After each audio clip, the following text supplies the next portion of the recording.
जरा सोचिए, एक ऐसी दुनिया की कल्पना कीजिए जहां हर कोई ये मानता था कि सूरज हमारी पृथ्वी के चक्कर लगाता है। अब उसी दुनिया में एक ऐसे इंसान के बारे में सोचिए जिसने हजारों साल पहले खड़े होकर कहा, नहीं, आप सब गलत हैं। आज हम बात करने वाले हैं आर्यभट्ट की। एक ऐसा नाम जो आज भी गणित और खगोल विज्ञान की दुनिया में सुनहरे अक्षरों में लिखा है। और उनकी ये सारी की सारी क्रांतिकारी सोच, उनका पूरा ज्ञान एक ही ग्रंथ में सिमट कर आ गया है। नाम है आर्यभट्टीय। देखिए, ये सिर्फ एक किताब नहीं थी, ये तो एक तरह का वैज्ञानिक घोषणा पत्र था। एक चैलेंज था उस जमाने की सोच को, जिसने ज्ञान की सीमाओं को, मैं कहूंगा, हमेशा हमेशा के लिए बदल कर रख दिया। और हाँ, ये कोई मैं बढ़ा चढ़ाकर नहीं कह रहा हूं, आज के विशेषज्ञ भी यही मानते हैं। उन्हें भारत में वैज्ञानिक खगोल विज्ञान का संस्थापक कहा जाता है। जरा सोचिए, कितनी बड़ी उपाधि है ये, और ये उनके असाधारण काम को बिल्कुल सही तरीके से बयां करती है। तो चलिए थोड़ा समय में पीछे चलते हैं, आर्यभट्ट के दौर में। बात है 476 ईस्वी की। उस समय भारत में गुप्त साम्राज्य का स्वर्ण युग चल रहा था। मतलब एक ऐसा दौर जब कला, संस्कृति और विज्ञान सब कुछ अपने चरम पर था। और जाहिर है, ऐसे ही माहौल में आर्यभट्ट जैसे प्रतिभाशाली दिमाग को फलने फूलने का मौका मिला। तो सवाल ये उठता है कि आखिर इस ग्रंथ आर्यभट्टीय में ऐसा क्या खास था।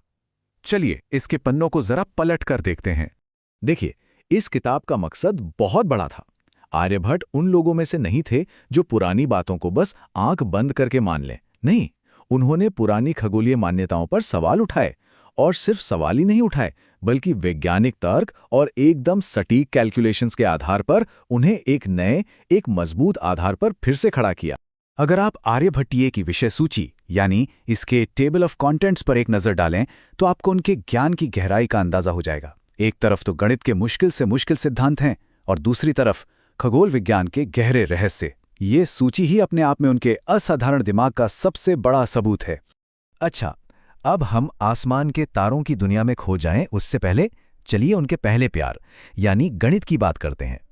गणित में उनके जो अविश्वसनीय योगदान थे, उन्हीं ने तो खगोल विज्ञान के लिए एक मजबूत नींव रखी थी। आर्यभट्टीय में जो गणित का सेक्शन है उसे गणितपाद कहा जाता है। लेकिन ये नाम सुनकर ये मत सोचिएगा कि ये बस एक छोटा सा चैप्टर है। नहीं, ये अपने आप में एक पूरी किताब है, एक ऐसा ग्रंथ जिसमें उस जमाने का सबसे एडवांस्ड गणित का ज्ञान भरा हुआ था।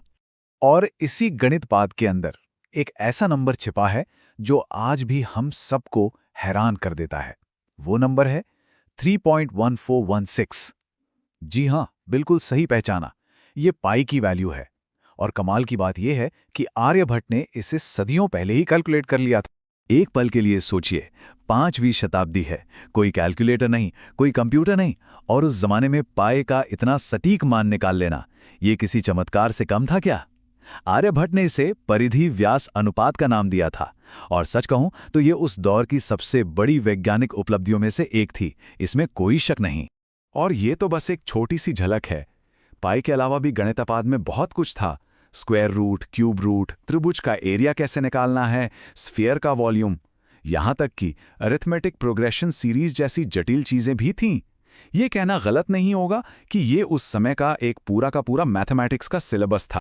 तो गणित में तो वो माहिर थे ही। अब चलिए आगे बढ़ते हैं और देखते हैं कि कैसे आर्यभट्ट ने ब्रह्मांड को लेकर हमारी पूरी समझ को ही हमेशा के लिए बदल डाला। ये एक ऐसा सवाल है जिसने हजारों सालों तक इंसानों को परेशान करके रखा।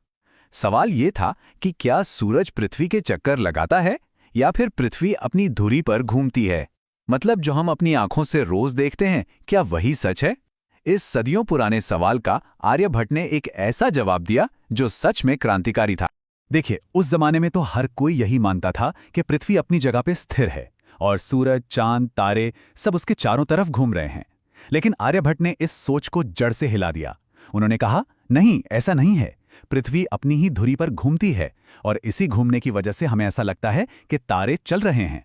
ये एक ऐसी बात थी, एक ऐसी सोच थी जो अपने समय से सदियों सदियों आगे थी। और बात सिर्फ यहीं खत्म नहीं हुई।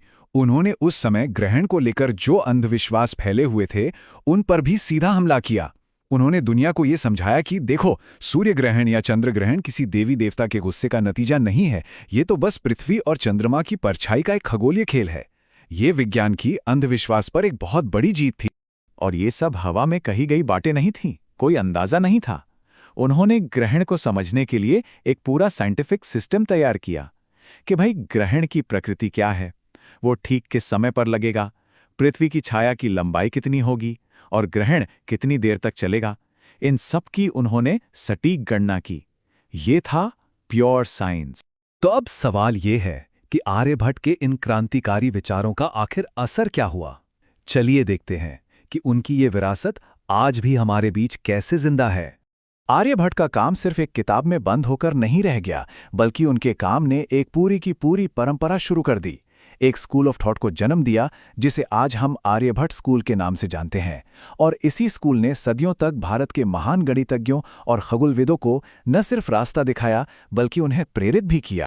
आर्यभट्ट की कहानी हमें वाकई सोचने पर मजबूर कर देती है।